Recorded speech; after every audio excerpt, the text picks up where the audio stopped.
All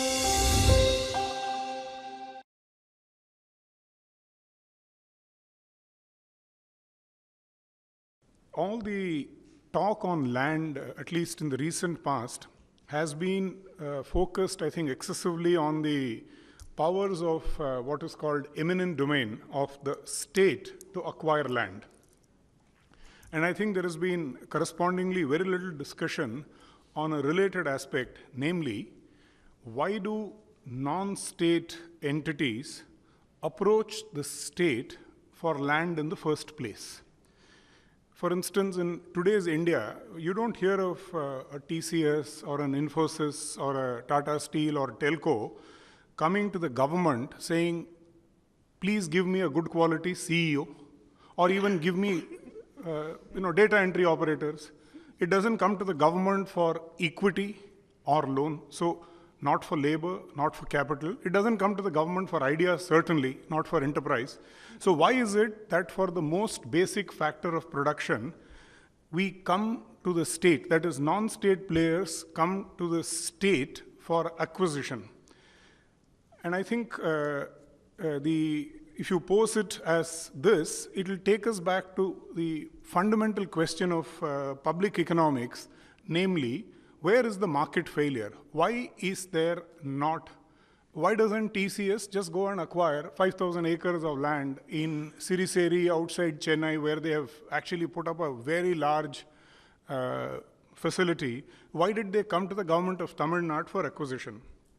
And the answer is intuitive, obvious. There is no market for land and no sort of title certification for land.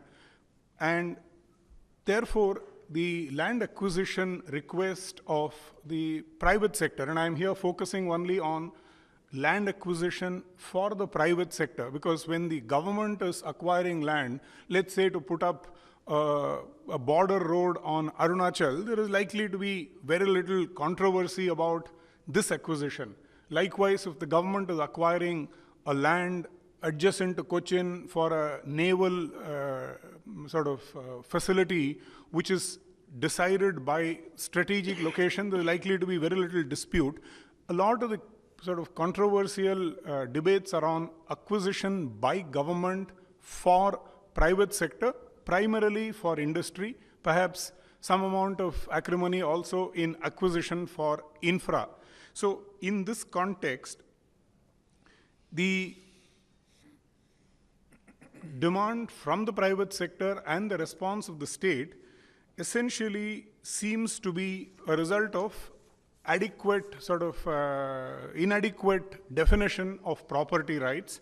And a lot of what we saw in Mr. Singh's presentation, you couldn't get the complete richness of this, and I suggest those of you who are interested, like Professor Panchabakeshan of IIM Bangalore did on Saturday, I suggest you visit the institution that Dr. Singh heads and see the remarkable work that has been actually done in the fundamentals of what will eventually constitute a market for land, namely a top quality land information management system where any piece of information, data that you need to build a market for land is today almost entirely available on a computer in BISAG, that is the institution that he heads, and accessible at various levels depending on the kind of access rights that they provide. So the essential point seems to be to build a good quality land information management system, and then the legal framework required for title guarantees. Let me now spend a couple of minutes on broadly where are we on this question nationally, despite the fact that this is, in terms of the Indian Constitution, a list 2 subject, a subject that entirely belongs to the domain of the state legislature and the state government. The actual ground reality, thanks to some very sensible interventions in the past, the ground reality is surprisingly not too bad. Just taking record of rights, which is the fundamental document on which everything else will be built up in terms of ownership, etc. The record of rights is already completely computerized in 23 states stroke union territories.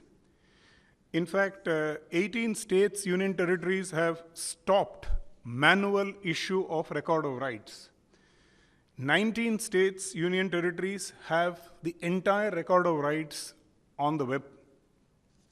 24 states and union territories have now a fully computerized registration system. That is, when you sell, purchase, or in any form alienate land by a formal document which you go to a sub-registrar for registration, that's the process I'm talking about. 24 states UTs have nearly fully computerized registration, and 10 of these states and UTs have actually integrated land records and registration. Namely, if I sell land to Mr. Pritchett and it is registered by the sub-registrar, there is an automatic transmission of this information to the system which records the rights and automatically updates it. So it is actually a surprisingly good record on ground. There is obviously a lot more to be done. And first, a lot more to be done on this information part. But clearly now, what is missing is the part that Mr. Singh alluded to but did not go into detail, which is the most difficult part, namely a complete physical and now technology-enabled survey stroke resurvey of all of the land, and much greater degree of integration of these databases, and then on top of it, the legal framework required for land titling. The legal framework is now well tried out in a number of jurisdictions. We don't really have to spend too much time discovering this because it's readily available. So once this broad framework of getting the data entirely in place is done, the land titling legal framework, creation of a machinery to actually begin the certification and issue of titles, and then creating a land market, perhaps is the way to go. And in my opinion, that should take a lot of sting out of all of this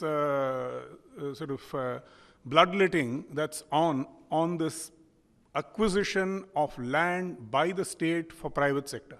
I'll stop here, sir. Thank you.